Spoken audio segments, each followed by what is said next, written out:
Welcome to the AFC Shakedown, brought to you by Mafia Sports Report, brought to you by Ace Per Ed, brought to you by Sports Dynasty Podcast, and brought to you by Jedi Sports. Welcome, guys. Week 4. Oh, by the way, Captain D is back, and happy belated birthday to you, my friend. And by the way, my birthday was Thursday as well, so me and Captain D kind of celebrating together. So, and we have a hell of a game this weekend, Captain D. So, glad you can make it. So let's get this thing started because today my boy Jedi Kev has to get off by 7:30. So we're going to kind of go a little bit quicker than we usually do. And we've been going on like 2.5 hours. So we definitely don't want to do 2.5 hours. So let's get this thing started with last week's scores. And we're going to start this thing right away with the Patriots and Jets. And let's get this thing going with Curtis, Patriots Jets, man. What'd you think about that game? 15-10. I thought it was good. I thought the Patriots were going to be able to put some more points on. I was surprised they didn't. Surprised that Matt gave the groin shot. Now he's the major talk of what went on. But I mean, it comes down to Zach Wilson. I think if the Jets again had consistent play or even average play, they might have pulled it out. So I was a little surprised, but there was a lot of guys held out from the Patriots. So a lot of you guys picked the score, how grimy it was going to be. So me and Juan were like, yeah. I mean, I said 16-10. Juan said 16-10, and we were 1 point off, and we were right there. So it was just not good. So Captain D, man, real quick before we get to the guys that games it was. What'd you think of that score? 15-10, about right, or you thought it would be a better score than that? No, I thought the score was about right. Going into that game, I was, both teams offensively, I knew we're going to, struggle. It was going to be more of a defensive battle, but I'm not surprised by the outcome. The Patriots, they're struggling on the offensive side, and the Jets are right now just dismal on offense. They're completely lost. So, I'm not surprised by the outcome now. Jedi Kev, we warned you, my friend. We warned you last week about Zach Wilson, who's, by the way, on pace to have the worst quarterback rating of all time, history books. We're another weekend of the Zach Wilson experience. Are you giving up? Are you tapping out? Because last week you said you're going to hold off for a little bit, but I went on your podcast. I'm not going to lie. I thought I heard you say something. We got to get another guy in here, but I'm not going to speak for you. The floor is yours. No, yeah, the Zach Wilson experiment, it's not going to go well. This is 2.5 years now. He's not even relevant quarterback, not even a game manager. So it's a tough one there. It's time to bring in another quarterback. And now Mark Simeon. My goodness, I'm going to get excited for him. Jesus Christ. Denver's old quarterback. Okay. What did I say? Whoever could get a play action pass and go deep over the middle or go over deep was going to win the game. And kudos to the Patriots. They did that one play that I said it last week, and I wanted the Jets to do. Kudos to the Patriots. That's when you have competent coaching and good coaching and executing just one play. Really won the game there.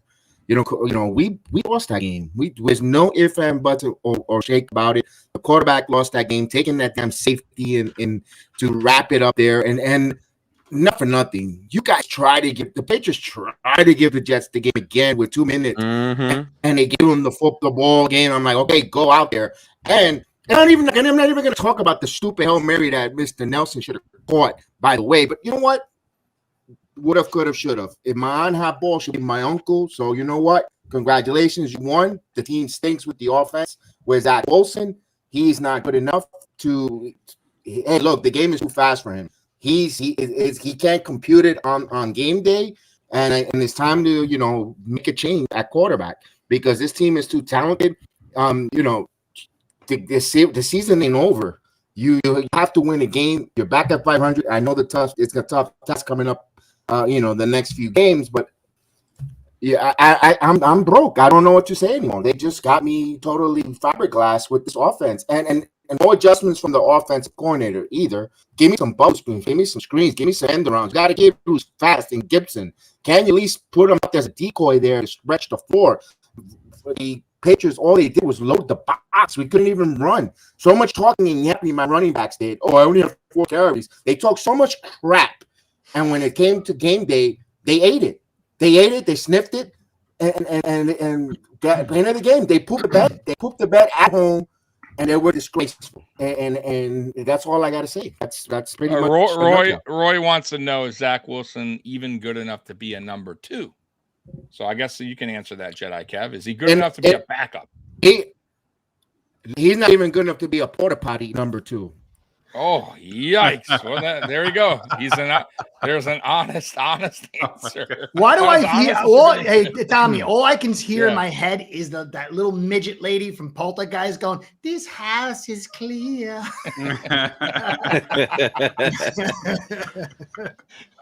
By the way, I do got to say something before we get to Trevor and Juan. Are you not concerned, though, about your coaches not already pulling the plug on Wilson earlier, like basically losing the team, because the team is doing everything they can to keep you guys in games? And it seems to me like, I got to be honest, because I didn't really think about it too much, but last year when you guys benched Wilson, it wasn't an injury, it was a benching, and they made T-shirts about Mike White, and they were walking around with him. It's almost seemed like the team was like just saying, man, thank God the coaches did us right, and we're going to show how happy we are with the change. Like, do you think by doing what they're doing, if they keep going with Zach Wilson week after week, is going to affect the team, like that locker room? Like players are going to be like, yo, like, this is bullshit. It ain't coming it's not coming from the head coach. It's coming from the GM.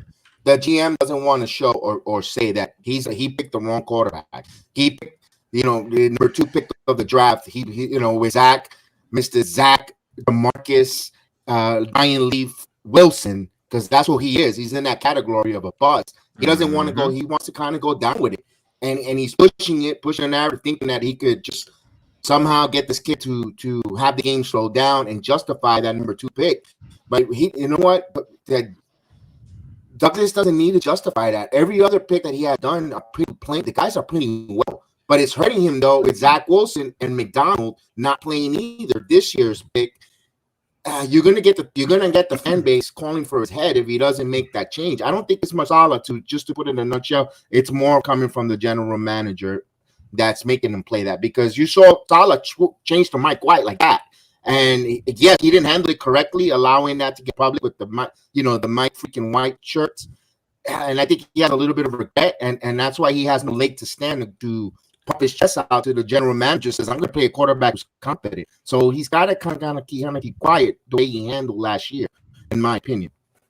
I could see that. Because we had the same issue years ago with Doug Flutie and Rob Johnson.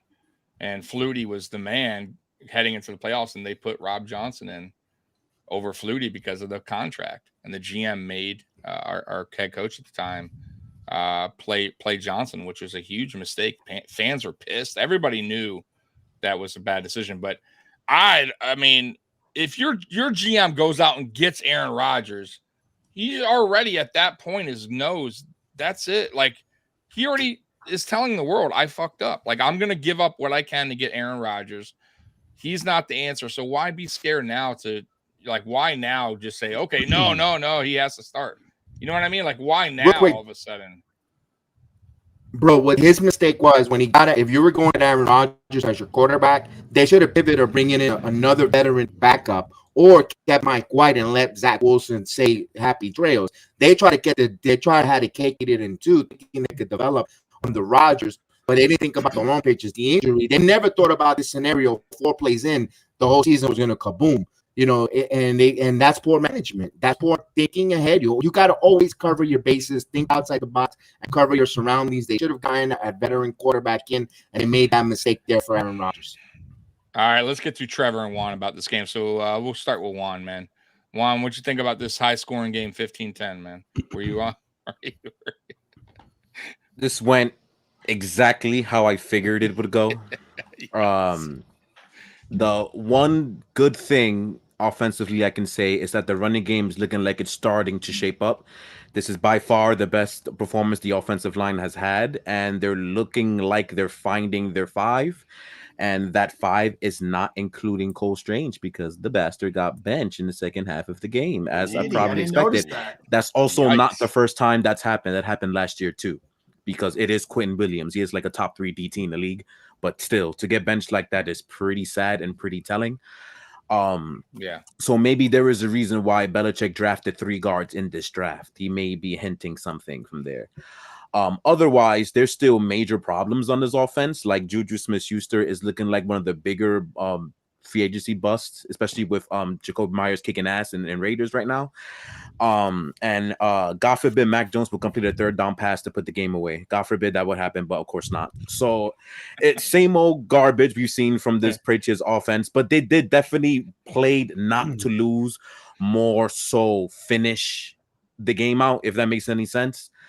Very conservative. They just knew that Zach Wilson was going to wind up messing up and, giving them the game. So that's kind of their approach the team went with. But this is exactly how I figure. I got a lot more to say about the game coming up tomorrow. Oh, we're going to get to the we're going to get to the other stuff too. By the way, tonight is the return, because we didn't get to do it on this channel week 1 because obviously there's no previous week, but the Boo This Man of the Week. The awards. The awards are back, baby. The Boo This Man award. And the hell yeah, and all the other good stuff. And to answer Miss Beth, yes, he is in the injury report, but I don't know. I can't prove it, but I'm about 75% sure that was more of a benching than it was he got injured, take him out. I'm just saying. I can't prove it, but that's my gut feeling. All right, so Trevor, the floor is yours, man. How do you think the game went? What were you saying? Trevor, how'd you think the game went, man? Okay. It went well. It went well as I expected it to go.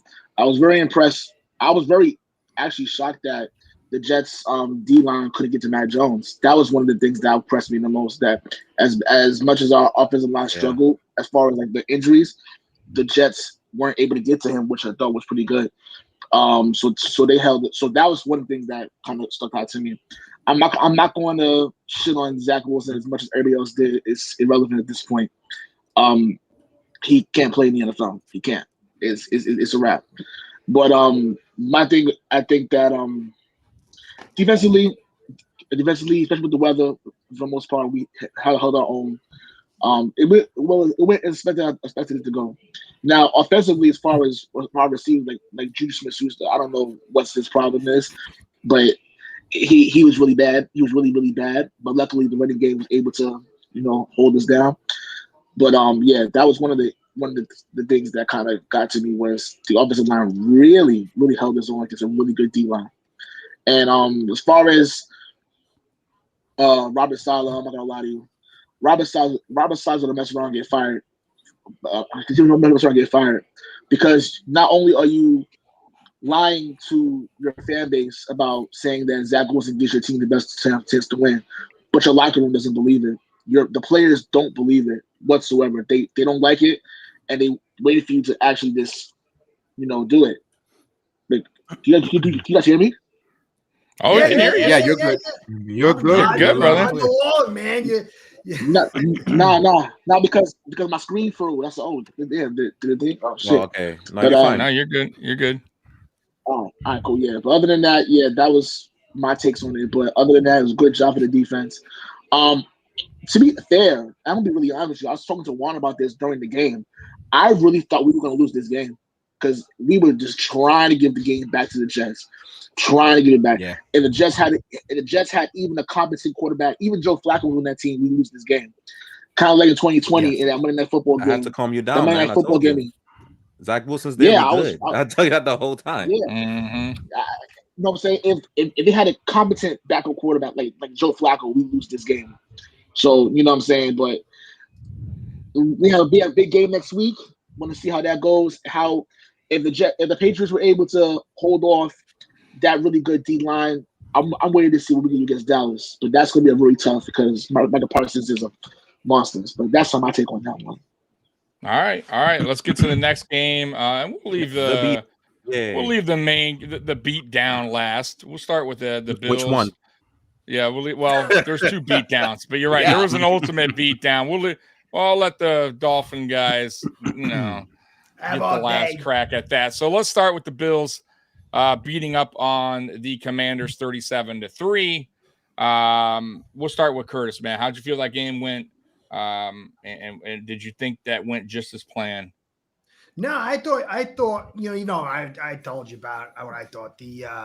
I thought you were gonna have more of a game plan like week 2, and you kind of diverged from it. I'd said in my podcast, I liked, though, what Dorsey did. He added a nice wrinkle in the draw plays. He added draw fire and semi fire. Usually the draws are guys just standing up and pass protect, and I don't like that. I think it gets nailed because you can see it, and then it puts the lineman in compromising positions to block. But he actually had guys firing out like a regular run play, which I thought was nice. And what I liked even better, he had half the guys come up in a regular draw stance, pass protect, but then the other side was firing, and he would pull a guy into the gap, and he would create gap blocking, and it was very effective with Cook. And I thought if he takes this little bit here, this facet of what he's doing, and he incorporates it to week 2, it'd be very good. But the offense was inconsistent. It was like 16-0 to the fourth quarter. Yeah. And I don't think it had to be. It really didn't. If he had just called the very same type of game week 2 and added this wrinkle in the draw game, it would have been blown the doors open. But it was way too many draws, way too many Allen, get us out of trouble. And you could see the offensive line just really it was a tough defense up front and stuff. But, the defense came up big. I liked a lot of the stuff they were doing, although some things I was concerned with. A lot of guys being left on their own in man coverage that had no right. You had Benford up at the line of scrimmage with Curtis Samuels, who runs like a 4-3-2. And in the safety, either he was told to get to the middle of the field and look left, or he did it on his own. He left them naked, and that was a big play. And there was a couple of those there that if the pressure didn't get there, it would have been a big play. And so I like a lot what I saw. I think McDermott, he's got a good feel for the game. I like the aggressive nature where he brings guys into the box. He's only blitzing 17% of the time, getting 30% pressure rating, which is phenomenal. But I do have some concerns, I have some hopes on the positive side for you guys, especially adding Vaughn in. But if Dorsey, like for this week, if Dorsey is not on his A game and he asks Allen to do it all, I think there could be problems. And if McDermott is too aggressive, there could be problems too. But, we'll talk about that later. But overall, it's a good team, man. I just think that they capped themselves a little bit. There's some coaching things that are opening the team up, but there's still some things I need to see resolved before they can reach there. As my young son says, the final form. All right, Jedi Kev, man, you said that Commanders defense was going to give us some fits. That defensive line, what'd you think of that? They did show up. Hey, I'm not gonna come out here and be I agree, because it'll be a boring podcast. I gotta be different. I gotta go against the grain because there's too many yes men here with the agreement. So I gotta be different. I gotta be a heel. They don't know. They're a little afraid of you or what, but you know what I mean. That's right. Washington never showed up. They must have went with Dan Snyder when he sold the team with them. They lost their identity. They're out the door. That was just a good pumpkin squash for Buffalo. What was impressive was AJ Espinosa's interception that he returned on defense. I was like, yeah, look at that. Good job there on defense score. It was just a good night for Buffalo all around. But you're only as good as your next 24 hours here, and the pressure's back on Allen against those Dolphins, and I think the game is a big pressure on him, but we'll talk about that on that there. That's all I got to say about the Commanders. They just commanded themselves to a big fat loss, not going up, in my book. Yeah. I mean, one game at a time, man. I don't think we've ever my team never is like a cocky team. It's one game at a time for us. Captain D, man, what you feel, man? I was a little surprised. I was thinking the Commanders would have shown up a little bit more in this game. I thought it was going to be actually a very close game, believe it or not. So I was surprised about that as well. But Buffalo, they capitalized a lot, and they're a great team. You know what I mean? So I was a little surprised more on the Commanders, like I said, just not showing up like I thought they would. All right. Trevor, how'd you feel that game went, man? This was basically Sam Howell's welcome to the NFL game, which we kind of predicted was going to happen, honestly speaking. Mhm. He's played well, but Yep. besides their D line, the Commanders defense is very, very suspect outside of the D line. There's not much they could have done. Buffalo's defense came to play. They were ready, and they got the job done. You know, I think this was the game they needed. They needed to bounce back. A lot of people were pretty much like, kind of writing them off, saying, "Oh, they're still on from that Jets loss from 2 weeks ago." So they kind of like wanted to bounce back and be like, "All right, fine, we're not playing around with you guys. It is what it is." But it was a good win for them. So good win for them. So. All right. Juan, how'd you feel the game went, man? I just had the score wrong, but the script was the same. We knew that McDermott's going to have something waiting for Sam Howell, knowing how reckless Sam Howell can be. They got the bad version of him last week, taking an insane amount of sacks, turning over the football, doing all the stuff that'll get you right out of this league. So it was kind of saw that coming. I think the Washington defense held up for a bit, but then once the Gabriel Davis dot hit, that was it. The floodgates opened after that insane touchdown from Josh Allen. So it's what I expect. Which was, by the way, off a turnover. That touchdown that Gabe Davis, it was the very first play off a turnover. So turnovers are huge. But I told you guys, I said it last week when we did our show that McDermott's going to throw a lot of exotic looks Sam Howell's way. He hasn't really faced the defense quite like ours, a veteran defense. Sean McDermott's a little bit different than Frazier too. He's going to bring pressure, and pressure usually causes turnovers if you're not an experienced quarterback. And that's what happened. Sam Howell was reckless with the ball, held the ball too long. That interception, Epinesa was just a lazy ass throw. I don't know what the hell he was thinking. But terrible decision, terrible throw. And then he took sack. I think we had 9 sacks in that game. It was a total team performance. Now there was some, of course, like Curtis said, hiccups on the defense. It wasn't perfect. Christian Benford, he's not the fastest DBs. We don't have the fastest DBs. We rely on our safeties to help out a lot. But yeah, he made a few mistakes. Usually he gets beat, but gets back on the ball. He didn't this time, but it is what it is, man. The overall score was what you saw, 3 points. So it didn't lead to anything crazy. Now against better teams, obviously you can't afford that to happen.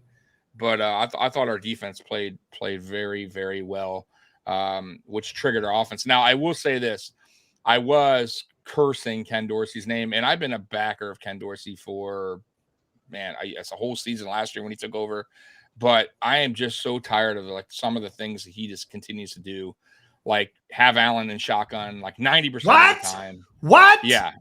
Mommy, what? Am I thinking of the Twilight? I heard Twilight Zone music. Yeah, it's very frustrating when everyone in the world can see that he's better under center. Not all the time, guys. I'm not saying he needs to be under center all the time. But yeah, especially when you're running the ball and on play action. When you do play action under center, it's much better. The defenses can't see the ball when you turn your back to him. Like it just works way better. He looks better, and Ken Dorsey just continues to not do that. And the other thing too that and not many people talk about it, but why not get Murray and Harris in there earlier to chip away that defensive line? Didn't get Cook going instead of Cook going later in the game, which he's been doing. Get him going earlier, right? By getting Murray and Harris in there, by banging that defensive line, working, breaking that defensive down. Then Cook can get going in the second quarter rather than in the late third quarter. And Teacher, that's what I want to see. Can I answer a question? Yes, you can. Buffalo. I saved this for you, Tommy. I was supposed to give it to you. Buffalo News Sports. For the season, Allen is 18 of 23 on play action passes for 245 and 2 touchdowns. That's 4th best in the league with a 78.3 completion percentage and 10th best in yards on such plays. Yeah. Just to back you. I get it. We haven't been preaching that with the play action, get on center. I mean, but play action works if you run. One, you got to run the ball, right? Because it doesn't matter if you're under center or not. Teams got to believe you're going to run it. Which I will say this, and you knock Ken Dorsey, but we also got to give him some good. This is the first season with Josh Allen so far, and it's early in the season, that Josh Allen is being very limited on scripted runs, designed runs, which is good. So at least Ken Dorsey's starting to see that Josh Allen. Tommy, no, you were doing so good. Hold on. No, just a little true, bit's Curtis. not going to hurt me. Just a little bit. It's just true, one or two Curtis. lines, I'll be all right. The designed run, listen, he took off on plays that were not designed, Curtis. You can't. Josh Allen's going to take off. Those aren't designed runs. Those are runs where the offensive line breaks down, he goes. That's not a designed run. I'm talking about Dable designed runs. Dorsey last year designing runs, 7, 8 design runs for Allen. That's very limited now. Go look at his stats. I'm telling you. The design runs for Josh Allen's are way limited. You're wrong. I'm telling you, Curtis, you're dead wrong. The design runs for Josh Allen have gone down tremendously this year.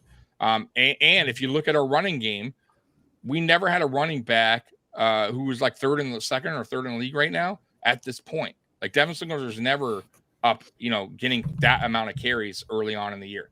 So I'm just saying he's getting James Cook involved, getting him 10 plus carries a game. Yeah, it's good. I'm just saying it's a good outlook for what is set up to be the future. Who knows? I'm just saying.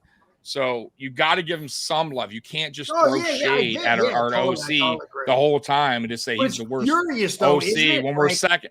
I'm just saying, Curtis, you can't. I could sit here and tell you I don't like this about a guy, but I'm gonna say I like this too. You can't just throw shade and say he's doing terrible when we're second in scoring right behind you guys. So is there flaws in this game? Yes. I just told you I was cursing up the yin yang here. Like I was pissed off because everyone sees it but him.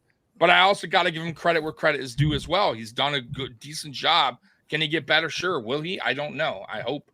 But anyways, let's move on. So 70-20. I felt so good about that, Tommy. And my heart was feeling. You know why though? You know what's crazy though, real quick, guys. What's unbelievable? We did a post game, me and Mikey, and we're just telling both sides. You can't just be rah-rah here. I can't do that. I got to say, hey, this is what I don't like. And bro, I got so much negative feedback from Bill's Mafia on my channel saying you should be happy. We won 37-3, and you're just complaining, you and Mikey, about the offense. And I'm like, I got to give both sides. I just can't say everything's great. So it's tough doing these things, guys. It really is. Because if you say anything bad, even after listen, your game was, I'm sure you're going to have something. Maybe, I don't know. You got scored 70 points, but there's something may not be you the didn't right like, example, right? man. There might be something though. Maybe, right? Something. The kick return for a touchdown. I don't know. So let's get to that, Curtis. 70-20. We'll start with you. Well, I mean, the kick return was bad, or something. I mean, the coin toss. Yeah, the coin toss was right. Yeah. If you look, there's plenty of flaws. There's always flaws, you know what I mean? But what they did, it just, to me, it's like I view the Dolphins like Mike Tyson.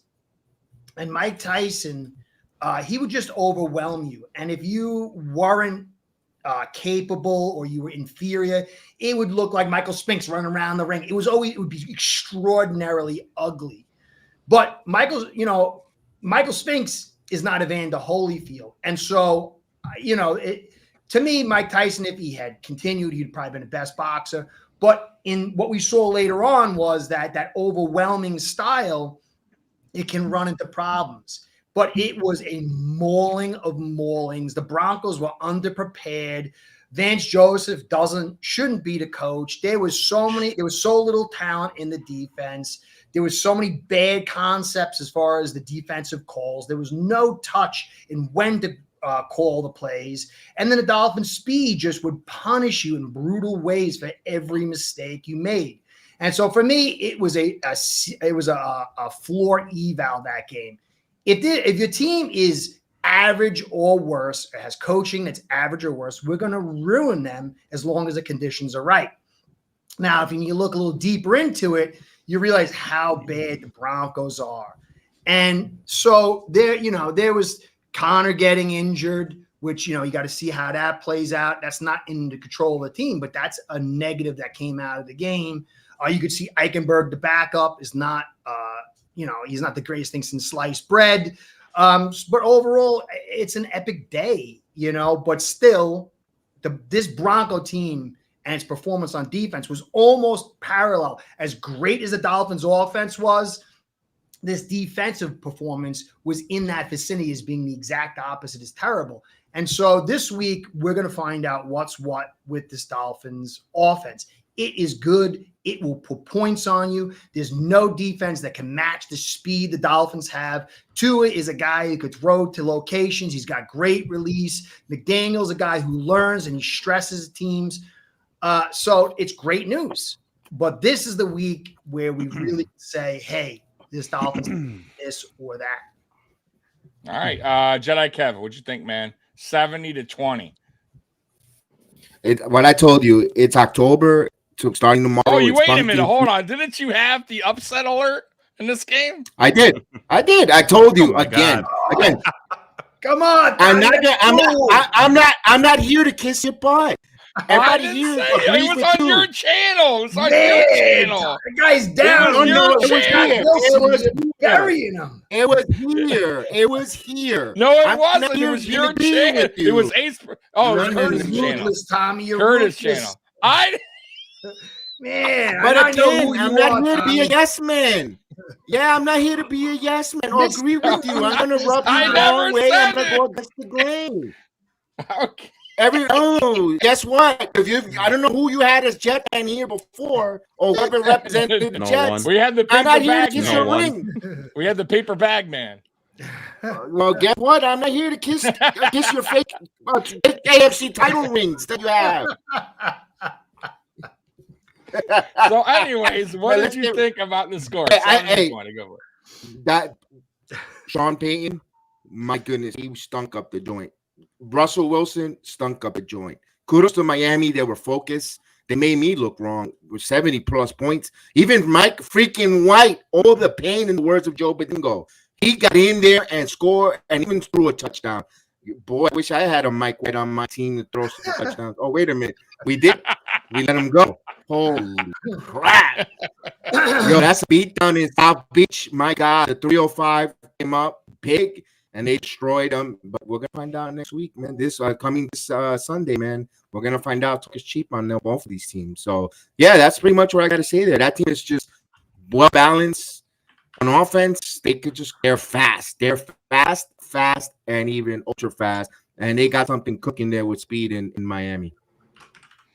All right, Juan, what'd you think, man? 70-20, man. Nothing. I don't care. Next. You can't possibly get nothing from this game. Let's stop wasting time and move on, please. Trevor, do you agree? That's a good one. I personally I said last week about Sean Payton. I said, Sean Payton, he doesn't have the goods right now. And when your team drops 70, when your team gets to 70 points, first of all, Vance Joseph shouldn't have been allowed on the fucking plane to go back to Denver. He should have been allowed. That's one thing. Secondly speaking, you want to leave him in Miami because he'll start partying. You want to make sure he gets his ass back to Denver. Listen. He can go out to Denver, just got to find his way back. But anyway, watching this game, watching the highlights of it, because if you really watch this game, then he was like a pain. But overall, Russell Wilson didn't play terrible. He did the best he could in this game. But what can you do when the defense is how last year they were one of the best defenses in the league, and then this year they're one of the worst? It's really bad. As far as Miami's concerned, I don't care. I don't give a shit. Honestly, I really don't care. Like this proved nothing. This proved nothing. Honestly, I want Curtis and Captain D. I want to see them do that to the Buffalo next week. I mean, think about the last 3 games. They played the Chargers. The Chargers, right? They had a shootout with the Chargers. You had a shootout with you beat the shit out of them. Didn't do that to us. I want to see them do that to a stronger defense. They couldn't do it to us. They almost lost to us. But it's a win to win. I want to see if they can do it to Buffalo. Until then, I'm not on the Miami train. I'm not on the Miami Heat train. I think that's I'm fair. not. All right. Trevor. All right, Captain D. Captain D. We haven't heard from you in a minute. So, Captain D, 7020, talk to us. This is gonna be good. You see the smile, right? You see the smile, right? You see the smile. If you're a Dolphins fan, if you're a real Dolphins fan, you've been through it through the years. You've been through what this organization has put us through. If you've been through the AJ Feelys, the Jay Fiedlers, the Deion Jordans, the Cam Camerons, are you kidding me? Last week was an epic 70 points put up, and we had the respect of not breaking the record. But the way how I look at this game, this is even tomorrow when we play the Buffalo Bills, this is phase one of the part of the season. This game is going to tell us something, but it's not everything. It's not everything, Dolphins fans. Agreed. So, this is a very good start. The offense obviously is something that NFL teams, defensive coordinators are having a hard time trying to battle. You know what I mean? The schemes that Mike McDaniel is drawing up, it's working. We got a lot of speed. Everybody knows that. And I talked about week one when I was on the show about weapons. We have a shit ton of weapons. There's a lot of, Robbie Chosen showing up. This is great. I'm so excited as a Dolphins fan. What we're watching right now. We've been beat up for years from the Patriots. The Bills have owned us. This is the most exciting period as a Dolphins fan to see this. I'm proud of Tua. Tua is showing great things. The offensive line. Hey, Chris Greer, you showed me. Hey, you're proving me wrong right now. When you sat at that table and you said the least thing that we're worried about right now is the offensive line. So hey, Kendall Lamb showing up when Armstead was hurt, played great. So I'm really excited what I'm seeing. This was a coming out party. Unfortunately, the Broncos had to be the ones that got the beat down. But let's go.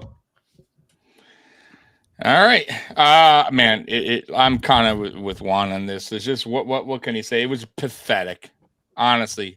Denver Broncos, what they threw out in that field, like ownership should just fire everybody. Like honestly, that was like Jedi Kev talked about last week about partying. Maybe the wrong team. Maybe they went out partying the night before because that was pathetic. They did not, bro. 24 missed tackles. I saw the guys were just tackling wind like nothing. It was so bad. And yeah, but once again though, you got to give credit where credit is due. The Dolphins did. They put up points. They got a fast team. But Tommy, the thing is the thing like it's very difficult to eval something. But the speed of Miami was able to accentuate the failures of that defense. But it was also a failed. Yeah, right. But it was a failed design. And there was you got to remember, there was no in-game adjustments either. So, okay, fine. I get what you're saying, but there was no in-game adjustments. What did they do in the course of that game as a defense to change things up? Nothing. They did nothing. My point is, look, every defense through the course of a game has a couple of failings. Like they'll call the wrong play, they'll miss an assignment, and then there's going to be an opening for the offense to hurt you.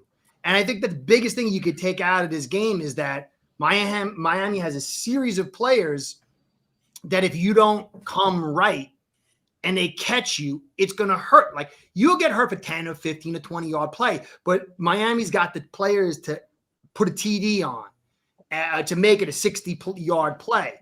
And so I think that's just really the main thing to take out is if you're not disciplined, Curtis. Right, look at week 2. They played the Patriots. The Patriots held them to 7 points in the second half. Mm-hmm. Why? Because they were disciplined. Also, 2, they did in-game adjustments. So the first half with the Patriots, they gave a little bit. They did a little bend, don't break. In the second half, they started putting pressure on. And the Tua kind of got out of sorts. That's what you got to do against the Dolphins, right? And I felt like that's a totally – and it's not like I don't think the Patriots have this unbelievable great talent on defense. They're just well-disciplined with a well-disciplined head coach that knows how to do adjustments when needed. Denver don't have that. Their coach is way overrated, period. And what's going to happen there is he's going to wind up getting fired and taking that that money, and that team's going to have to restart because that's just a bad team. I think they're tanking. I personally think the Broncos are tanking, and I think Vance Joseph is like the They should. That makes sense. But they're stuck with they paid Russell Wilson all that money. I think at this point, if I'm the Broncos, you tank, you get a good quarterback, you let him sit 1 year behind Russell. You might as well. You're already paying him. And then you start in the following season and then just rebuild around the rookie. That's it. And I think That's Peyton's the long-term answer, but I don't think Vance Joseph is. I don't know. I really don't know. What has Peyton done since the Super Bowl? Really? I mean, he was one play away from going to Super Bowl if the ref didn't steal it from them. I mean, okay, but who cares? Ref steals a lot. There's been a lot. But what has he done though? He's done nothing. Since. I'm just saying that he's done nothing. But the play call, go ahead. So I'm going to say, you mentioned that the play call in that overtime game against the Rams was horrible too. So yeah, it was a bad call in that game, but Drew Brees and Sean Payton didn't do themselves no favors in that overtime game. That's true. They still had an opportunity. 100%. All right. So we're gonna get to the awards. So we haven't done this in a while. So let's start with the Boo This Man. Boo This Man. So we're gonna start with Jedi Kev. Who's your Boo This Man of the week or go to? On your man, do I have to really say? Do you really have to? Do I really have to spell it out, man? Is Zach Wilson? Yeah, you have to give it to us. You have to. It could have been a surprise. Oh man! All right, so Zach Wilson. Okay, that was easy one. Trevor, who you got? Boo This Man. We'll go with Cole Strange. You got benched again. You got it again, and now you're on the injury list for some whatever reason. I think I know what Warren's going with this. I think that he's injured, but we'll see that. But yeah, Cole Strange, yeah, that was pretty bad. But other than that, that's it. All right. Juan, who you got? I have 50, but I'm going to choose to stay with Juju Smith-Schuster. Does not getting open, not getting plays. His knee is probably exploded for all we know. Didn't spend a single second with Mac Jones throughout the whole training camp, whole summer. And this is expected to happen with that shit going on. So we go Juju Smith-Schuster. All right, it's gonna be tough for you guys, Captain D and Curtis. So, Captain D, Boo This Man, who do you got? Do you have? Shit. I mean, I really don't. I guess I'm gonna have to try and think outside the box, man. I think I'll just go. Not necessarily this game, but Connor Williams just has been really upsetting me with his play. A lot of bad snaps. Unfortunately, he is hurt. But I guess I'll go with Connor Williams. Other than that, I mean, yeah. Exactly. All right, yeah, I knew that would be tough. That was a Curtis. Do you have anything? Curtis, can I do it? Can I do an anti-boo? I got D, man. I'm telling you, he's a top. He's the best blocker on our team, run blocker. I mean, he's got some snap issues, but I think this guy is the glue to this offense. Obviously, Tehran is too. But when you want to run that zone stretch, it's like people I think that if you get a game of Eichenberg, I think the appreciation for Connor Williams would be much more. Like he had one penalty. I thought that was he was asked to Hunt pull behind him. Leverage wasn't there. I think he's kind of getting a little. I mean, yeah, his snaps are a little bit off, but I think if you pull this guy out, and we might find out how tomorrow, I think the appreciation would be a little bit better. I understand the snapping issues, but man. Beyond that, I'm sorry. I thought you were going to bull the usher. I thought you were going to bull the usher in Hard Rock.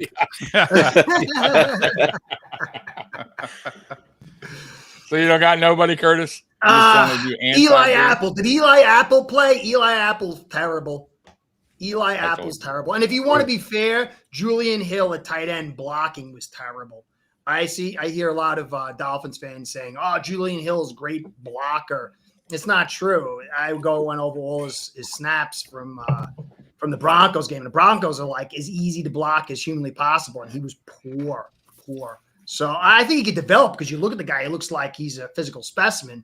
But at this stage, I think the hype factor 5 has reached Julian Hill as a blocker, which is not true. So I guess. So Scott wants to boo your head coach for not getting 73 to set the record. Hey, but it was the captains. It was the captains of the team went to McDaniel and said, they don't want bad karma, and they asked him not to go for it. So he would have then had to go against his own captain. So you kind of take away some of the good thing about him being like Shula, but then you also have to take away some of the responsibility of going for it as well. All right, mine. I guess Dawson Knox. He had a drop touchdown pass. What happened to Dorsey? No, Dorsey is going to be on there. No, I'm going to boo. You're almost free. You're almost out, but they pulled you back in. Yeah. No. Dawson had the drop.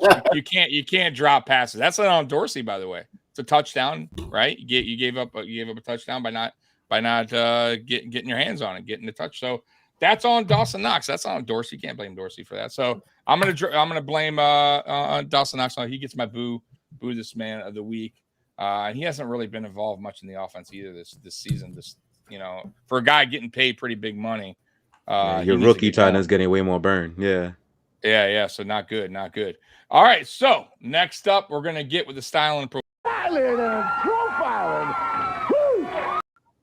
All right. So we'll start with Jedi Kev. Do you have anybody who's styling and profiling last week on the team? Just Iron Man. Because he continues to cheer the fan base and getting them riled up on a terrible team, and God bless his soul. So I'm gonna give him that for firing Ed, showing up each and every week and rallying this swap, this disappointment of the team. Fireman Ed, I like it. It was hard hat. Going to work every day. Good old Fireman Ed. All right, Trevor, who you got, man? I'm gonna go with Matthew Judon. 2 sacks in the game against the Jets. It was always been a very consistent player. I've always been a very consistent player on the team. I'm going to go with Matthew Judon. All right, Juan, what you got, man?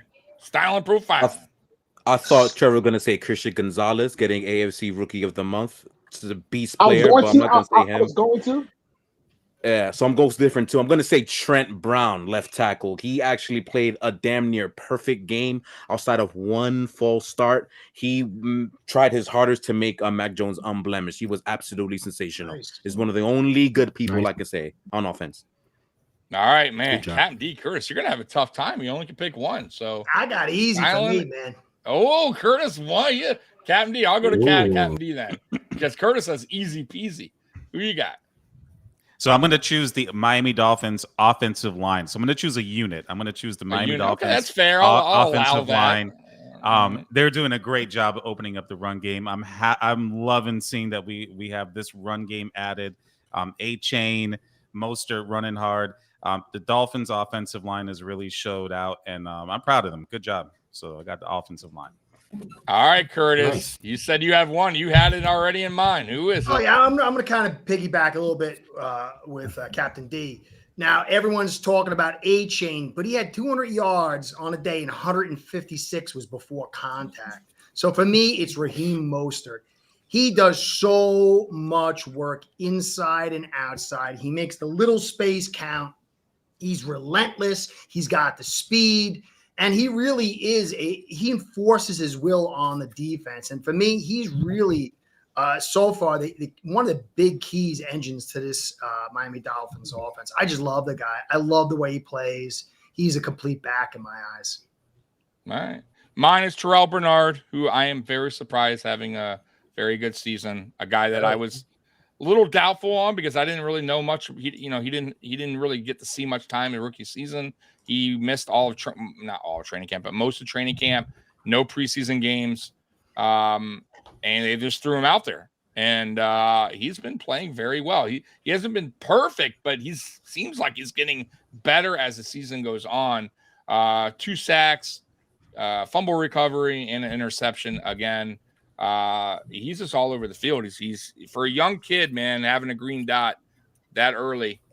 He's doing a very good job. So kudos to him. He had a hell of a game, and he had a hell of a game last week. So it just seems like this kid's getting better week after week. So that's who I got there. And then we're gonna do the one more award, and that is this one here.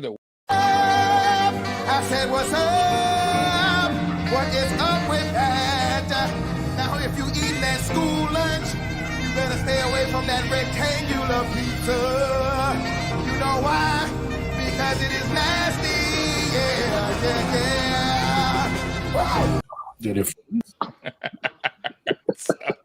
So we'll start with Jedi Kev. What's up with that? Now, what's up with that, Jedi Kev, can be anything really in the NFL. It doesn't necessarily need to be reran. It's the most obvious what's up with that. What's up with all this Taylor Swift nonsense? I mean, what's up with that? With the what? Taylor Swift, all the crap. Oh my God. Swifties. What's up with that? Yes. Agreed, dude. Agreed. So feminization of football continues. Man. The NFL's so slick, bro. They think they're so They really are slick, right? Putting her in the box, kissing his ass. Get the hell out of here, Trevor. What do you got? That was actually one of my rants for today, but I have another one, so I'm good. Hey, I'm with you, brother. I think I know what it is. All right. Yes. What's up with ESPN and Fox and all these fucking media outlets showing Taylor? You know, on ESPN website, they had moments, every single moment where Taylor Swift was cheering Travis Kelce and the Chiefs on. What the fuck is this, TMZ? This is bullshit. Like, come on. Like, I hate it. It was so bad. NFL paid out, so. But you know what? It's a business because you know because you don't have the Swifties. You know the blonde-headed Swifties. No offense to anybody who's Swifty, but you know what I'm talking about. Oh my God, Travis Kelce, he caught the ball. Like what's the position? End tights, of course. But you know, but yeah, whatever. Well, you know You know she's working on her new album. When I had a tight end, when she dumps Kelce. Of course. That's crazy. Juan, what do you got? Trevor, real quick. Your rant, does it have to do with a certain coach in that had a game against Minnesota? No, not at all, actually. Okay, good. So what's up with that? Then good. What's up with that is why the fuck does Brandon Staley, as dumb as we know he is, continue to get away with his bullshit? What was that stupid ass go for a 4th down call in his own 25 at the end of the Minnesota game and was about to sacrifice that win? And he gets away with it because Minnesota out-stupided him. That happened last year against the Browns too. I am so sick of this, man. I don't understand what is wrong with this Chargers organization that wants to keep that dumb bastard around. He needs to go away, out, bye, please. Thank you, Sal's coming in. Sal coming in. Curtis, you got a fan here. I thought the joke. I just didn't want to say it out loud. How to do the typing thing now. You see, I've been typing and answering now. You taught the monkey. Now I can do it. Captain D, what's up with that? What you got, man? What's up with Colin Kaepernick writing the letter out to the Jets asking oh my God. for and J. Cole sharing it? Like, dude, come on, man. Begging to come back to a sport he sued. It made no sense to me. I guess he was hoping the Jets were that desperate to kick the boots and see if maybe they might be. But it just they're no desperate, sense. but not that. They're desperate. Are you that desperate, Jedi Kev? I'm just curious. Would you take Kaepernick right now? No, he's been out of the league for too long. No, thank you. I mean, you wouldn't even want him to come in and just see what he has. No, he's been out of the league. He's been out of the league too long. You know, this is the team that owns the butt fumble and all the stupidity. You know, Joe Namath, I want to kiss you on live TV to Susie Colbert. Nah, that's okay. Great. We don't need no more. We don't need no more negativity. I kiss you. Yeah. You don't need fake ass Malcolm X in your team. You really don't. You don't. I don't care about the Jets. I just want to kiss you. The lecherous old legend. By the way, didn't he come out and rip on, was it him that ripped on Zach Wilson? Yes. Right? I think he did, yeah. On 98.7, the Michael K show, he said they need to move on from Zach Wilson. At least he's right about something, though. He eviscerated him. It was bad. That was after his second Jack Daniels. Oh, man. Curtis, what's up, man? What's up with that? What you got? Anything. It could be anything. It's the same thing for me, man. It just is weird NFL reffing. It always bothers me. This year, it seemed like last year they were letting more and more holds go. But every time I watch the game, I see so many holds being called pass and run game, which okay, but then they'll call something that was way less grievous, and it just makes me feel like the refs are in control at any time. The mercurial fate, your fate could be a mercurial thing by the ref gods, and it's so annoying. There's so many just like right in front of the ref. You tear the guy down, no call, and you pull a guy's jersey on the next one's a 10-yard penalty. So I just NFL refs, I despise them, and I'm getting concerned they're going to decide the fate of some games. When are the referees going to call endangering receiver? Every time we see Taylor Swift grabbing onto Kelsey, there should be a flag on that. That's more roughing the passer than some of the shit that I see on the field. Holy crap! By the way, the zeros on the clock against the Lions game against the Packers. Yeah. Like, come on, guys. You got to do better than that. That was crazy. But what's up with that is the Raiders just continuing to find these guys that go fucking nuts, that lose their fucking mind on the fucking Raiders. And Chandler Jones just got released today. I don't know if any of y'all know. Maybe some of you do. But he got cut. He also got arrested the other day in Las Vegas for, I guess, burning his girlfriend's stuff in the backyard and recording it. He's losing his mind.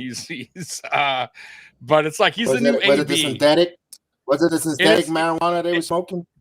I don't know. But what's even more funny is the idiot fans on Twitter going, "Come to Seattle, we'll take you." I'm my god! Are you or like where? Come to the Broncos, man. Like, are you an idiot? Do you not see this guy's not in the right frame of mind? You want to get this guy in your team? Okay. Remember Antonio Brown? How many teams he jumped around? He'll be on the Chiefs. He'll be on the Chiefs tomorrow night. Yeah, for one day. Yeah, trust me, they tried with the Brown. You saw how that ended up, and I don't know. What do you guys think? Is CTE or he's just fucking wacky? He just lost his mind. You think that's something with CTE or? I don't know. He's just maybe because it could be. It's different, man. It is. You never know. I mean, he was normal once again with New England, Arizona, and he seemed like he just lost it out of one day.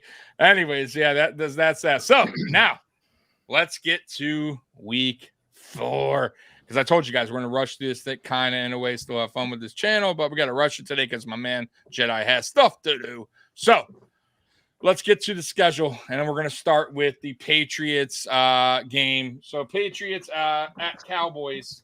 We'll start with Juan. Patriots at Cowboys, man. How you see this game going? This could go in a multitude of ways, man.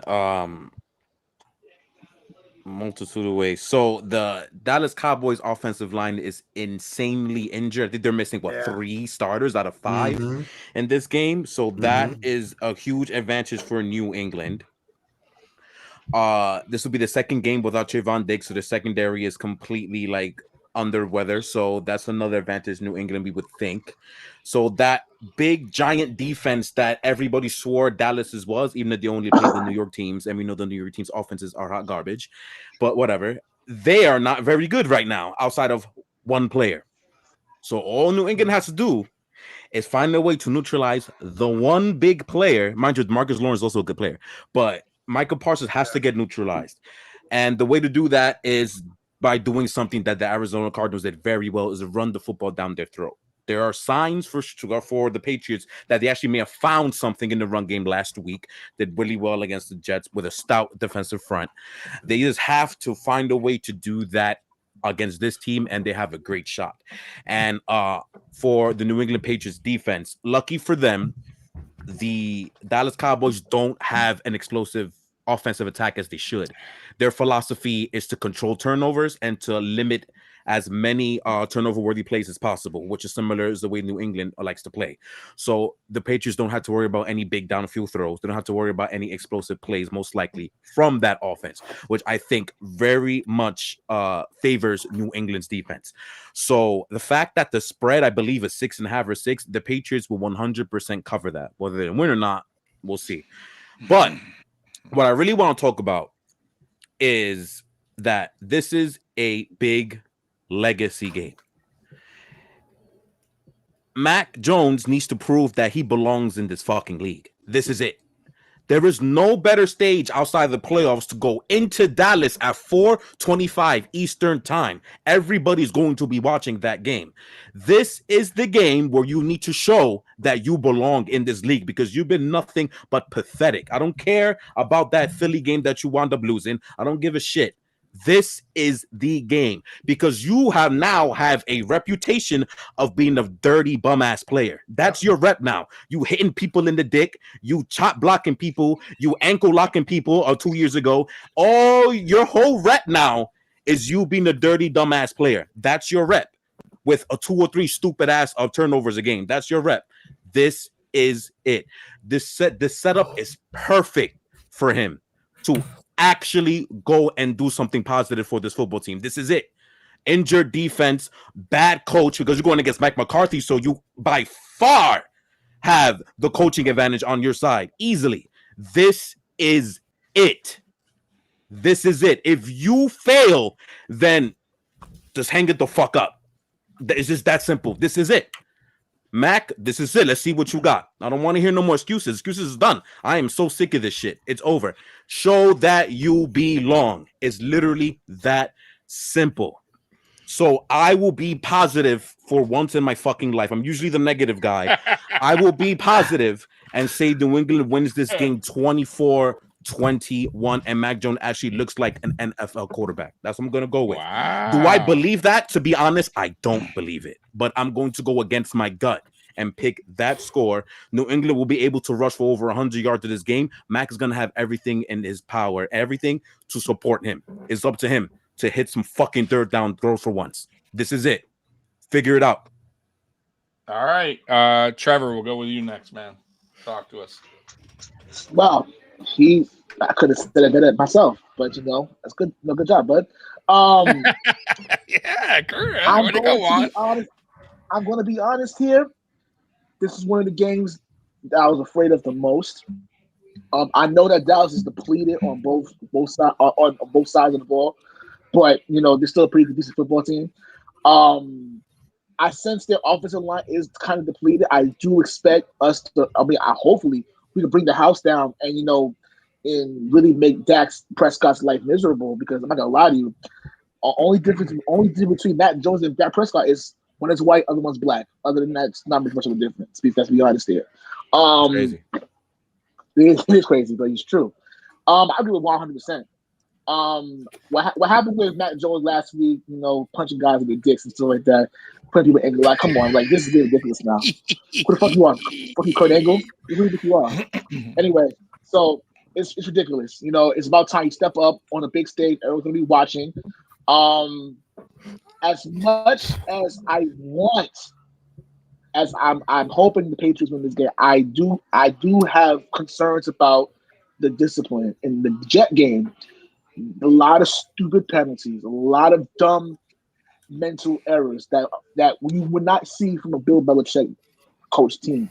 But lately, these Bill Belichick coach teams lately has been really, really, really undisciplined. Act like fucking idiots. That's So I'm sorry. they need to limit the mistakes. Overall, I think it'll be a very similar game like Philadelphia. We'll be close throughout the entire game, but we'll find a way to lose the game. The same way we should have lost last week against the Jets. In the same way we lost to the Miami. The same way we lost to Philadelphia. We're right in it, but we can't finish. You know what I'm saying? So I got a feeling too, bro. I have a feeling that that's what's going to happen. I'm going to go Dallas winning 20-17. I think the defense will hold its own, but I do think the offense will sputter out and make stupid mistakes. I hope I'm wrong, by the way, but I'm going with Dallas to win 20-17. All right. We'll go with Jedi Kev next. What you got in this game, man? Yeah. I'm surprised you haven't said anything. This is going to be Ezekiel Elliott revenge game. He's looking to chop at the bit to go up against his former mates. He's been in Dallas. You're going to see him eating all day. Especially, I trust Belichick to get involved a little bit in the offense. I know he doesn't, but how to stop a Parsons? He had great stud defensive with Lawrence Taylor. What to Chip? I'm not saying he's Lawrence Taylor, but he could tell and say he needs to stop number 11. And I think Ezekiel Elliott and I think Mac Jones might make enough plays there. I think he might just make enough play to win. I think it's not going to be a pretty game. It's going to be a squeaker. I'm actually taking New England to win this game, just barely though, just barely, not by a lot. It's not a comfortable game. Take your tablets, take your heart medicine, your blood pressure medicine, because it's going to be one of those type of games there. But I think New England wins there. I think they go and they get that victory. Just on Ezekiel Elliott and just enough. They're going to do just enough to do the winning plays, and I think they're going to score on special teams. All right. About that. All right, Curtis, what you got, man? I mean, I think Juan and Trevor basically summed it up for me because, yeah, Mac's got to do his thing, but Belichick has really surprised me. I've thought a lot about this team. I thought they had the potential to do well. There've been injuries and stuff, but they've shot themselves in the foot over and over and over and over and over again. If they play a Belichick as we thought he was type of game, I think they win. If they lose here, it could be a big spiral on the season for not just Mac, but for Bill Belichick. So I'm going to say that their back's against the wall. I'm not really big on Dallas with all these injuries. I'm not really big on them normally, but they're so gutted. So I'm going to say 23-17 Pats over Dallas. But that's if they play a clean game. All right, Captain D, what you got? I got Dallas in this game easily. Once again, put some respect on Mac Jones' name. I'll say that, but he has no weapons there, no weapons whatsoever. The defense is always going to show up, but this is going to be Dallas. They're coming off an ugly loss to Arizona. This is going to be their get back on track game. It's at home, so I've got Dallas on this one. It's going to be tight. I've got about I'm going to say 17-10. It's gonna be a tough game. Dallas is gonna, obviously in the offensive line, they're got some injuries, but no, New England just doesn't have enough weapons, and they don't know how to utilize what they have right now. Mac Jones, you got to throw up top to Devontae Parker. Don't throw low. You got to throw up top. Ridiculous. So I will say it like I say it every week for the past 2 seasons, maybe longer. I don't know. The Patriots offense just is not good, and Mac Jones is not the answer. Come on, we knew this the day he was drafted in New England. It wasn't the guy, and he's just not. Is he a bad quarterback? Is he Zach Wilson? No, he's a lot better than Zach Wilson, but he's just not a franchise quarterback. And he's not a team that's going to lead you far, even if they made the playoffs. I just don't have enough faith in that quarterback. Now, with the rest of their team, to be fair, also though, they haven't really surrounded them with many weapons either. So, but their offense is just, it is what it is, man. Their defense keeps them in the game, but I don't think their offense does enough. And I don't think they're going to do enough in this game. I think Dallas wins a close game because I think I respect Patriots defense. I respect Belichick's defense. But I think that there's going to be turnovers, and it's going to be, Dallas getting the ball from Mac Jones, possibly on sack strips. Parsons getting after him, making him,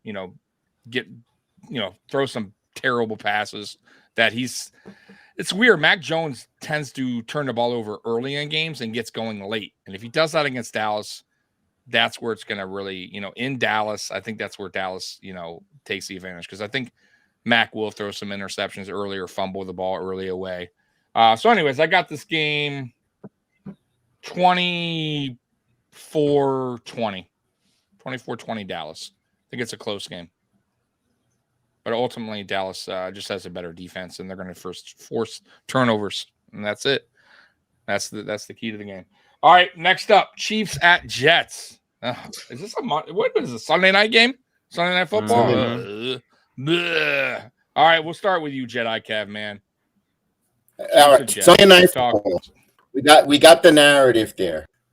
Their primetime games were supposed to be the defending champions coming in here. And by the way, they're already laying out the excuses that Mr. Patrick Mahomes has a bad ankle with the, just in case they will hiccup. They found a banana peel on the Chicago Bears. So he's coming in with a bad ankle and so forth. My question is, how many first downs will the Jets offense have, or how many showing of the camera they're going to show Taylor Swift? So I'm putting a side bet if you want to bet there, who gets more first downs or who gets more camera shows. Question, but this is what the Jets do.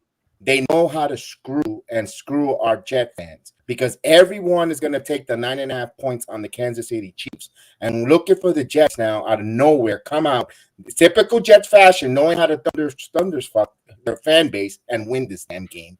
They're going to come out of nowhere and they're going to win this game.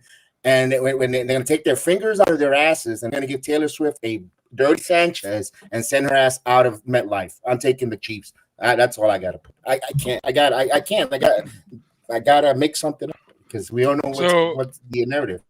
I feel bad because Jose said I'm ignoring the chat. I'm trying, guys. Anyways, so here's Jose's question because it's the only one I saw, Jose. Please ask them, why would this year be different with this fast start like every year? I'm guessing he's talking about the Dolphins. Then they collapse with tape out there. Is that McDaniel's fault? Yeah, for not adjusting.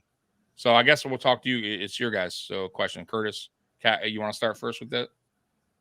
So he's asking, why is this year any different? Look, you have to take everything in a bubble. Last year, McD was a green head coach. Came in from the booth. Then all of a sudden, he's on the sideline. He's the head coach and he's the caller. And then he had a gutted offensive line, shuttling guys in and out, guys injured. And that's really where the consistency comes from. So you got a green head coach. And you got an inconsistent offensive line, but they still kind of backpedaled into the playoffs. When it got there with the backup quarterback, rookie 7th round pick, they were 3 points or whatever it was away from beating the Bills at home. So you have that in the bubble. I'm concerned about this offensive line. I know a lot of Dolphin fans are very, very high on it. I hope I'm wrong, but we got to see if this offensive line stays consistent like this and the Dolphins are able to run the football, then I don't think you will see that collapse. But we have to take this as a year onto itself. So I think that last year is just a 1 year. It's a small sample size. There's a lot of context in it.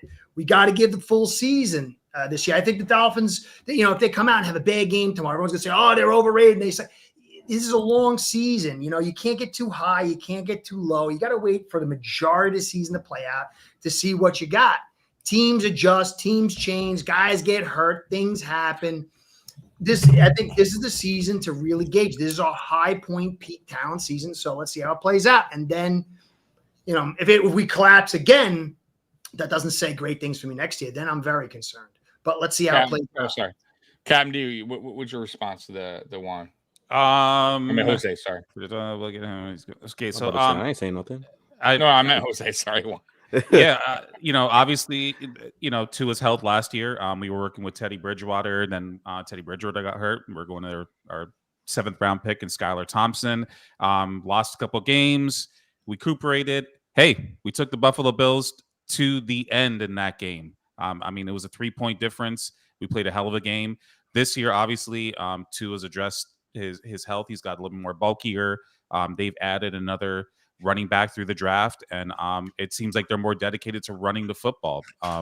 So those are the changes. Obviously, new defensive coordinator. I think things are a lot different this year.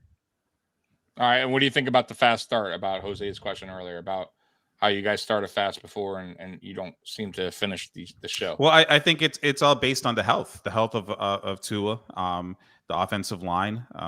We have a couple other pieces that we've added, but let's see. Like Curtis said, and like what I've said, this is still the early phase of the season, so we got to see how things pan out. All right. So yeah, it is a key season though. This is like whatever happens at the end of this, the Dolphins are expected to go to the conference championship, or in my opinion, the divisional round if a ref screws them or something totally insane. But they got to make the conference championship at the very least. And so you got to let this thing play out probably to week, 14, 15 to really get a good gauge. So there's a lot of expectations, but it's a long season. All right, so Jedi Kev has 15 more minutes, so we're gonna try to rush this. So, Chiefs and Jets. Trevor, what you got on this? I'm gonna go. I mean, it's pretty obvious what's gonna happen here. I just hate the fact that you have people like Tim Swift, being the pretty much the highlight of the game, which is ridiculous. But I hope the Jeff fans just blew out of the region. That'd be great. It's not gonna happen though here. I think the Chiefs gonna win this game pretty easily. Not easily. I don't want to say easily. I don't want to disrespect the Jets defense like that. But I do think that it's going to be pretty convincingly. They'll hold on for a little bit until the Chiefs pretty much have their way in the second half. I'm going the Chiefs to win this game 30-17.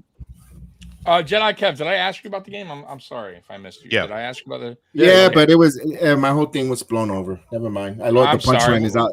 What was your score prediction? The Jets were going to win a close one, but I don't know. Just you can move on. Whoa, Jets! Come on. What do you mean? You're just going to ignore this after you're saying? Well, I mean, I worked on my comedy act, but I got ignored. So Man, it's getting grimy over here. I'm sorry. That's See what all right. happened, man? Tom, you Come on, It's so okay. you got the Jets. Okay. You got the Jets in the upset Sunday night.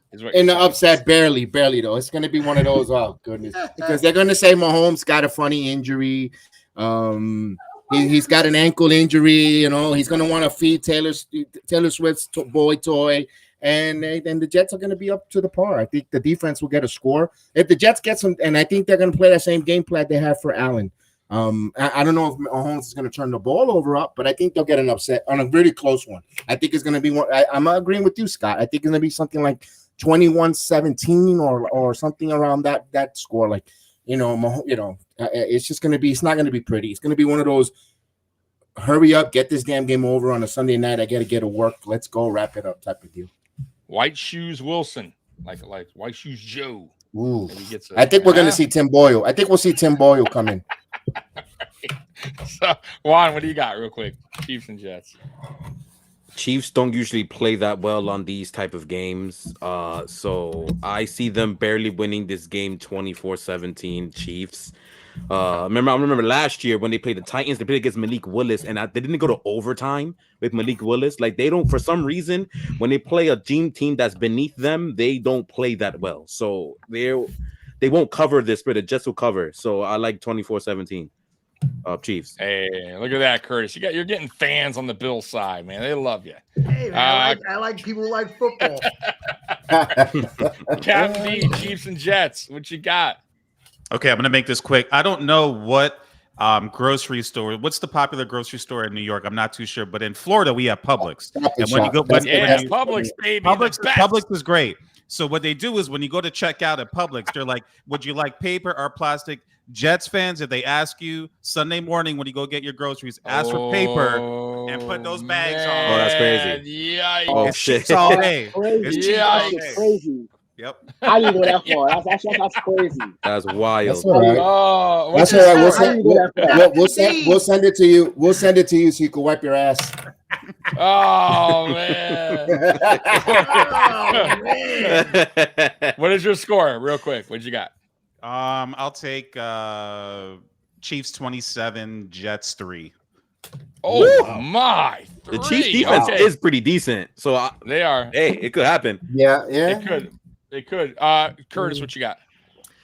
Jets are currently averaging 24 minutes and 30 seconds of time of possession. They've already been on the field almost 2/3 of an extra game. This defense is getting pissed off. There's talk about they don't like Salah anymore. And so if you come out and you're not putting points in that first half and Wilson's still out there, you could get guys saying, "Hey, man, I'm tired. I'm done. Roll. That's it. End of the day." So I think that's what's going to happen. I think Wilson is going his cheek's going to pucker even tighter. The pressure's going to be on more, and I'm seeing like 24-13. By the way, Roy coming in saying no more bags at the grocery store in New York. They do give out bags. True? You got to pay for it, though. No, gotta they pay do. for it. So ain't nobody paying for it. no damn bags. All right. Ooh. So all right. All right. I think the Chiefs win this game. I think the Jets defense holds them down to under 30. I'm going to say something like 24-10.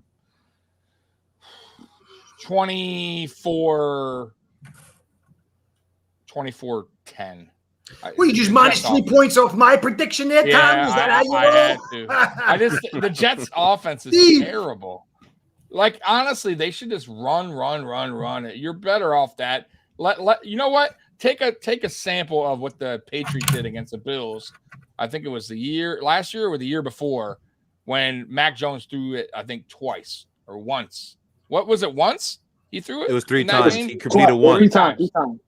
If you guys could take, if you guys could keep, just have him ran it off every single time, you might have a better shot at scoring. Because Zach Wilson, I think like I told you earlier, I think he's on pace to be the worst quarterback ever, like quarterback. Yeah, he's in Jamarcus Russell territory. So I would not have him throw the ball at all. I mean, honestly, you might even try to do wildcat like the Dolphins did. Honestly, back in the day, put your running back at quarterback. And you never know.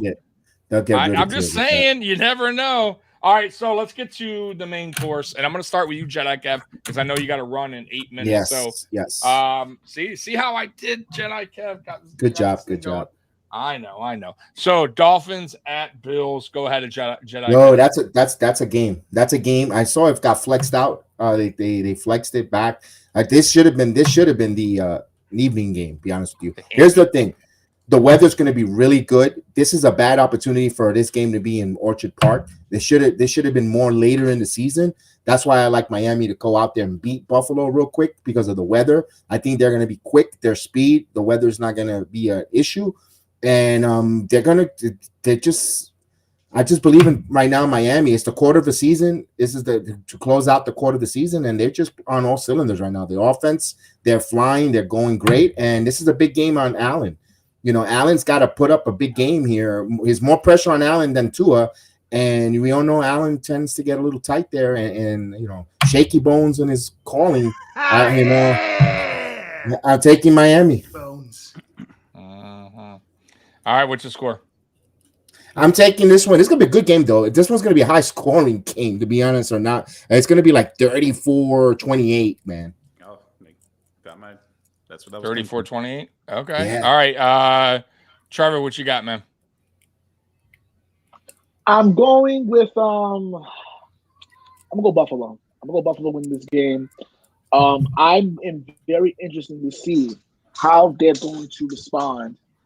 As far as again, they ran the score up, and the defense was electric against the Chargers and against the Denver.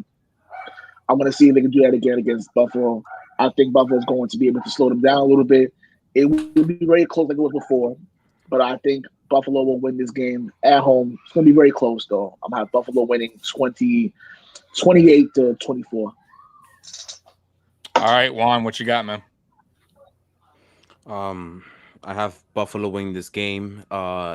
September in Orchard Park. Bills just known to kick a lot of ass during this time of the year. They actually don't play that well when the weathers are bad, believe it or not. That's how it's been the last few years.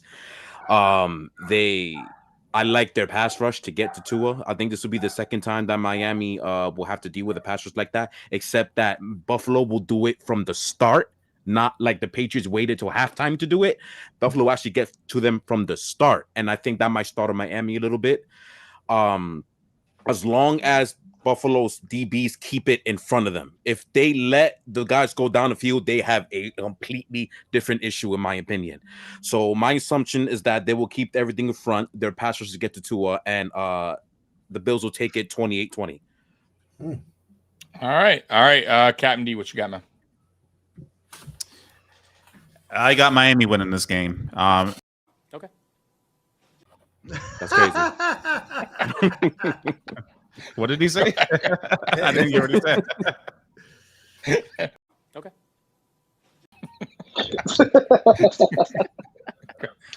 Go ahead. Go ahead. I have Miami. I have the same score as Jedi Kev. I have it at 34-28. I think Miami, too many weapons. The running game is now really clicking on all cylinders. The defense, defense and special teams. Special teams is key. I do think this game will be somewhat close. Jason Sanders seems to be struggling a little bit in the kicking game. If it were to come down to a field goal, I'm a little bit concerned about that. But I just too much offense right now. I think the defense has some pieces that can kind of keep Buffalo at bay. But I got Miami 34-28. All right, Curtis, what you got? To me, it's is Connor in or he's not in. If Connor's in, I like what Miami's is going to do. I like the chances to win. If he's not in, I don't think they're going to win. I think it'll be too much. The interior pressure will get in. But I'll just say Connor's in because I want to be hopeful and positive. The wind gusts are expected to be about 16 miles an hour with about 6 mile an hour wind, and that adds some complexity. If Buffalo is able to keep up to that mid clock and then Tua's got to throw deep, it's going to mess with things a little bit. It can create a little, a closeness. Allen's going to go right through it. I don't think the Dolphins are going to be able to run like they did. I think you're going to get some pop runs. I don't know what the consistency is going to be, but I'm going to take the Dolphins with Connor 31-27. And that's also going to be dependent on what does Dorsey do. I think because Fangio it's such a great game, and you could just talk about this game because if you watch what Fangio did with Herbert, who's a mobile quarterback and big arm, he let them run all day. You see what he did against Wilson. He kind of played the zones and let them kind of run, but they weren't able to. I don't know if Dorsey's going to be taking what he's given, and so I just can't trust Dorsey yet. So I think 31-27 Dolphins. All right, Scott coming in 99-0. And, or 99-0. The usual. I don't know. We're breaking records that game. You know, our players aren't coming to the coach going, "Hey, let's just ease up." 99-0. So Scott, it's a new record. So, by the way, Jedi Kev has the bounce guy. Yes. So Jedi Kev, see, I remembered you, bud. Hey, yes, I appreciate you hopping on with us, man. And yes, next indeed. week, Thank you. It will be on Jedi Kev's on the Sports Jedi Network. Nice. Yep. Yes. So everybody next weekend on Jedi on BX Sports. So Jedi Kev, thanks again. Any last words? You got it. That's good, yeah. Have a good Sunday there. Just don't forget to check us out there. After this podcast is over, we're gonna have a watch along for WWE NXT Live on the Sports Jedi Network if you're into wrestling, and we'll have the watch along Sunday Night Football. If you want to pop in and say your Jets suck, more power to it. You could come in and participate in the chat. But guys, it's all a pleasure, all the love. Tommy, thank you again for allowing me to come in and be part of this. And guys, good luck to your teams on this. Have fun, man. Have a good one. Peace out. Be good, brother. Later. May the sports be with you. I like that. That's great. See you later, man. All right, so I got. All right, well, it's time to go, Tommy. It's been great. Thank you guys very much. Good. Hey, let's have a good night, guys. I forgot about that. Hold on. We just leave the studio. About that. Leave the thing running. All right, so I think it's a close game. I think the Bills will win at 35-27 would be my score prediction. But I think this game could be lower scoring if the Bills run the ball and control the clock. Time of possession for me will be everything. The last 2 weeks we've had drives that were like 8-9 minutes long, totally killing the time of possession. And the one thing for me, how to beat the Dolphins at least, is keeping our defense fresh, one. And how do you do that? By keeping our offense on the field for a long time. And also what that will do is break down that Dolphins defense as well. They're currently 20th, I think 21st in the league. So they're not the greatest defense, but they're not bad either. They got guys that can get after you. Their corners are pretty solid. But I think if you run the ball, you get Murray and Harrison, they're early, kind of break down that defensive line, have long drives, 6, 7, 8 minute, 9 minute drives. And also you got to capitalize, meaning not field goals, touchdowns.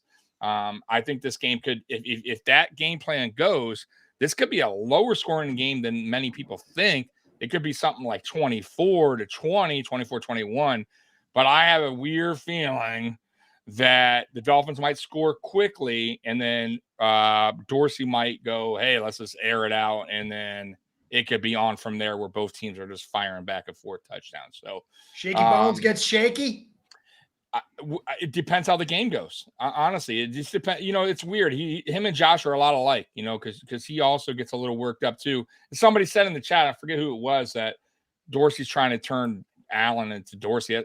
I wish that was true, because Dorsey in college was phenomenal. Like that Miami Hurricanes offense was lights out. So if this Bills offense could be like the Hurricanes offense, I take it all day, but that's just not how it works. So no, I want this game to be a game where we actually do run the ball a lot more. Safe, effective football. That's how you're going to beat the Dolphins, keep their offense off the field, and our defense fresh. That's it. That's how you win this game. And we can do it. By the way, our offensive line has gotten way better. Very, very much improved. You have to show love to Brandon Beane for that too, because he got young. Finally went young with McGovern and Osiris Torrance. The only question mark really is Spencer Brown still, and that he's actually been playing a little bit better.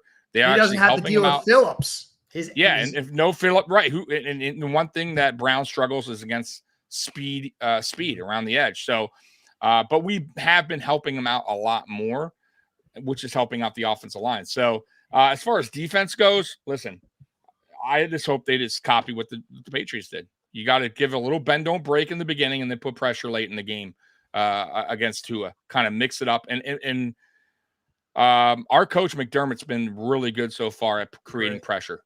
So you're not going to get to Tua. I don't think you're not going to see a lot of sacks in this game, but getting pressure is the next best thing. Put your hands up, get some tip passes, just get pressure on him. That's the best you can do, because he's getting the ball out in 2.3 seconds. Impossible to get a sack. It's almost impossible. 2.2 or 2.1. Yeah. Exactly. Insane. So my point is, though, if you get at least pressure up front, put your hands up, at least tip the pass, play a little bit tighter up front, that can eliminate a little bit. But we'll see how the game goes. But yeah, we've been good at pressure. So I'm not, overly concerned that we won't put pressure on Tua at times. And Tua, by the way, in that Patriots game, if you look in the second half, he held the ball a little bit longer. Things were getting a little bit confusing for him out there against the Patriots defense second half, because they were throwing different looks at him. Yep. And that McDermott can do that as well. And he's shown to do that so far in the season. So that's where I got. So now we're going to do the final thing, and that is a rant. And I told you guys, man, we're going to run through this tonight, man. So the epic rant of the night. Let's get to the epic rant. Who do I got today? What's going to do our epic? Yeah, you know what? It is more about them than it is about the team. I cannot play with them. Cannot win with them. Cannot coach with them. Can't do it. I want winners. I like that guy. Yeah, I love him. As a player, yeah. Not as a coach. No, Yes. I mean, Coach. maybe not as a coach, but his mindset, at least, how he was like, hey, like, I agree with that part of, hey, if you're not with us, if you're all selfish about yourself, then get the hell off me. I was cool with that, but you're right. As a coach and total, not the best, but his thinking wasn't way off. He's old school, man. If you're not with the team, then get the hell out of here. And not a lot of coaches will do that. Not a lot. Like, coaches are scared to tell a player to go fuck themselves. Yeah, you know what I mean? You know that, right? So we'll start. Anyone besides Trevor, because Trevor's always last. Anybody have a rant that you want to do tonight besides Trevor? Nah, I got to rant. Trevor. Too tired to rant. Trevor. I ran, I might pass out. The floor is yours, man. Okay, I kind of wish that Ken was still here right now, because he would appreciate this one. So remember last week when I said that mainstream media sucks. So in New York, we have a radio station, very famous radio station called WFAN. It's a very famous New York sports radio station. You have people like Mike Francesca there, Chris Madron Russo was there, Joe Beningo. Yeah, no.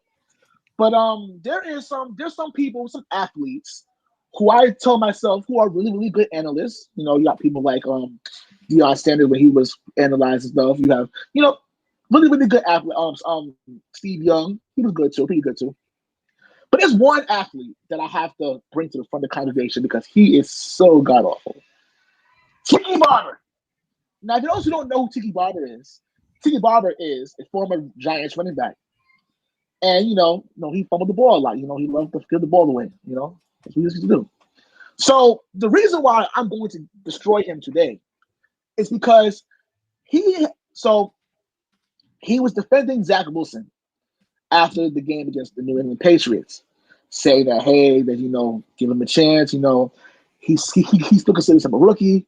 Say, hey, he's a rookie. He needs time to develop after 3 years. But I want to ask him a question. Wasn't you the same motherfucker that threw Eli Manning under the bus when he was a rookie, calling him trash, calling him garbage, telling him say we can't win without him, say we can't win with him? And then in 2006, he retires. And what did Eli Manning do the next year after his bum ass retires? Win the Super Bowl. I hate it. It still bothers me to this day. But how dare you, Tiki Barber, try to defend Zach Wilson, right? And then Joe Beningo, who's, God bless his soul, Jet fan, diehard Jet fan, one of the legendary radio jockeys here in New York. He and Tiki Barber got into it. You let a 70-year-old man trigger you so much you walked off your own show because a 70-year-old man triggers you. Are you fucking kidding me? And I was taking seriously. It's horrible. Not only did he walk his own show, he tried to double, triple down on his reasoning. And I'm like, wait a minute, you threw Eli Manning under the bus. You threw him under the bus. So how you gonna say in the same breath, say, oh, Zach Wilson needs more time to develop? How about you hold the football for once and stop fucking fumbling? But you can't do that. How about that? But you know what? Tiki Barber's awful. I remember when he was on NBC Sports after he retired, he was god awful, and they fired him for that. He had a couple of radio shows in New York City. And he was bad. He got fired for them too. And now he's on another one. And just like Bart Scott, don't worry. In the next couple of months, they gotta fire his ass too. Tiki Barber, you're a disgrace. Stick to playing polio in Florida and hanging out with the Maras. But we don't want your punk ass here. Get out. Great rant. And by the way, I got to respond to this Duke fella in the chat. If you're going to bring something, you better bring it correct. Josh Allen's 8-2 against the Dolphins. Quarterback rating of 106. 27 touchdowns, 5 interceptions. I don't know if that's choking. So have your facts right, at least, before you talk a little smack on here, because I'll give you the career stats against the Dolphins. He's played very well against the Dolphins. So you cannot come in here and talk shit that Allen's a bum or trash when he has that record against, I'm guessing, your team, the Dolphins. And I think the guys on top there, Curtis and Captain D, will agree with me as well. Josh Allen, he may have had some bad games, but against the Dolphins, he showed up every single one. So you can't come in here and talk trash like that. At least bring something else creative, man. I'm just saying. He's been doing it for a minute, so I'm looking through all the comments now. I had to respond for at least half an hour. Yeah, I had to respond because I don't do that. That's not my. But I'll bring you stats. So I'm just saying. So you're gonna bring it. All right. Anyways, and by the way, shout out to this guy, Hooked Up Joe. He came on my stream the other night. Nice dude, Dolphin fan, obviously. That's the guy, Captain D, I was telling you about. Really cool dude.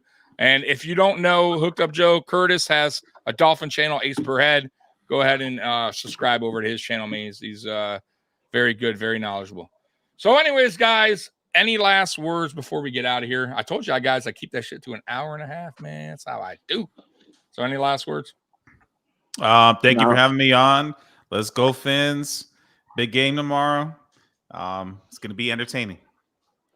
All right. Trevor Wan, you good? In 3 weeks. Yeah, I mean, we're full good right now. Shout out to the chat. Shout out to Scott and the crew. You guys keep bringing it as always. You guys are awesome. And, I'm looking forward to it. Oh, shout out to Canelo Alvarez. I hope he gets Curtis, you good? good? Solo. But yeah, I hit the mute and I forgot because my dog was barking and I was talking to myself. Okay. I was like, what is going on? What's going on? Oh my God. Yeah, I'm happy to be here as always. All right, Juan, I just want to. I got to repeat what I'm saying here because Curtis was going nuts taking the there. evaluated approach. I was an insane Dolphins fan And then I just pulled away when I started doing this coverage like 7 years ago.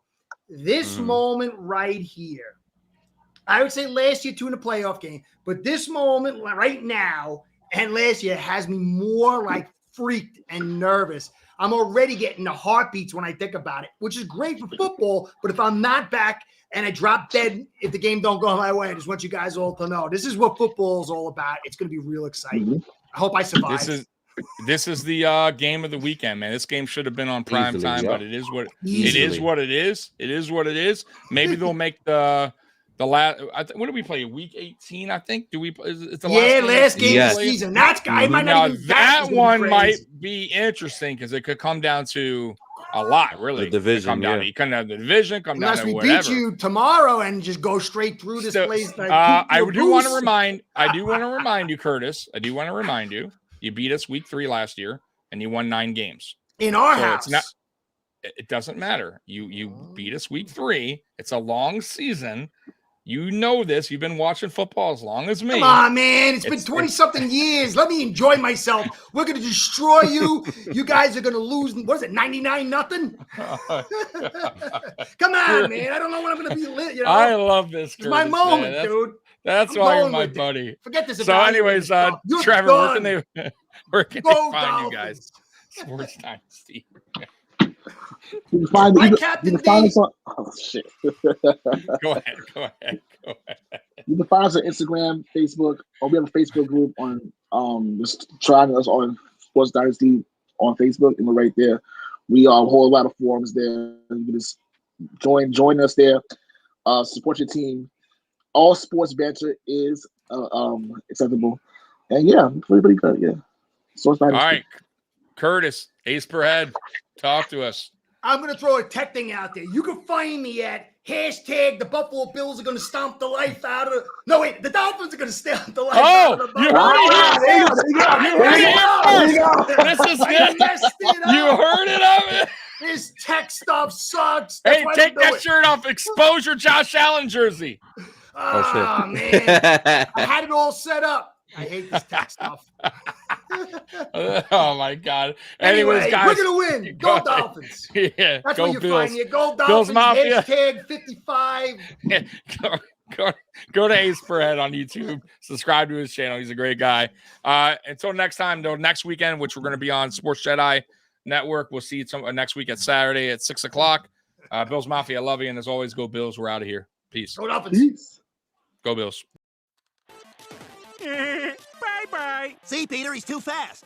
You gotta tackle me. It's B. You gotta press B. I'm pressing B. He's too fast. Going over here? Going over here now?